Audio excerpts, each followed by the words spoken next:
کے اندر روح ہے تو اس کے پاؤں چلنے والے ہیں، اگر جسم کے اندر روح ہے تو آنکھیں دیکھنے والی ہیں، زبان بولنے والی ہے، کان سننے والے ہیں۔ اگر انسان کے جسم کے اندر روح نہیں ہے تو یہ تمام چیزیں بیکار ہیں۔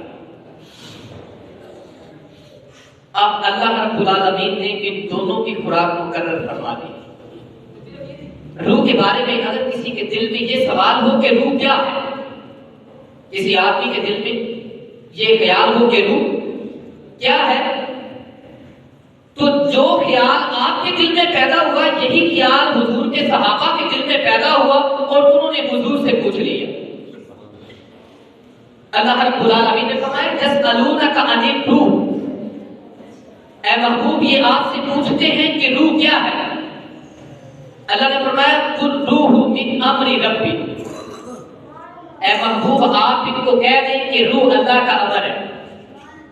اس سے زیادہ آپ سمجھ نہیں سکتے کہ روح کیا چیز ہے، اس سے زیادہ روح کو سمجھ نہیں سکتے کہ روح کیا چیز ہے۔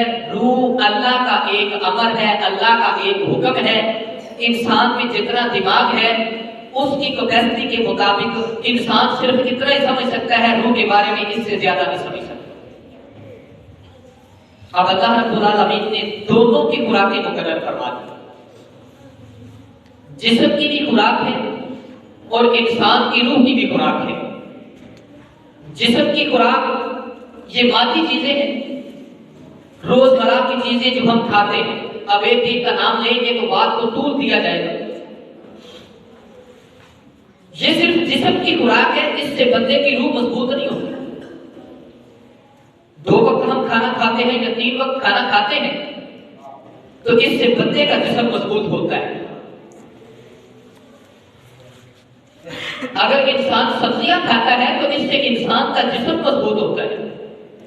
اگر انسان گوشت کھاتا ہے تو اس سے اس کا جسم مضبوط ہوتا ہے۔ انسان میڈیسن لیتا ہے تو اس کا جسم مضبوط ہوتا ہے۔ انسان پھل کھاتا ہے تو اس کا جسم مضبوط ہوتا ہے، اس کی روح کی چیزوں سے مضبوط نہیں ہوتی۔ پھر آپ کہیں گے کہ روح کی خوراک کیا ہے، پھر روح کیسے مضبوط ہوتی ہے؟ اگر گندم کی روٹی کھانے سے روح مضبوط نہیں ہوتی، بازار کے پھل اور سبزیاں کھانے سے روح مضبوط نہیں ہوتی، انسان کے لیے اللہ نے جو دنیا کی نعمتیں گوشت کی صورت میں مقرر کی ہیں وہ کھانے سے بندے کی روح مضبوط نہیں ہوتی، تو پھر بندے کی روح کس چیز سے مضبوط ہوتی ہے؟ اللہ اکبر اللہ، یہ سوال انسان کے ذہن میں آتا ہے۔ یاد رکھیں کہ روح کا تعلق اس دنیا سے نہیں ہے، جسم کا تعلق اس زمین سے ہے۔ ہر آدمی کو پتا ہے کہ اللہ نے انسان کو مٹی سے پیدا فرمایا ہے، تو جسم کا تعلق جو ہے وہ اس دنیا سے ہے، اس زمین سے ہے، اس مٹی سے ہے، مگر روح کا تعلق اس مٹی سے نہیں، اس دنیا سے نہیں، اس زمین سے نہیں، روح کا تعلق روحانیت سے ہے، عالم ارواح سے ہے۔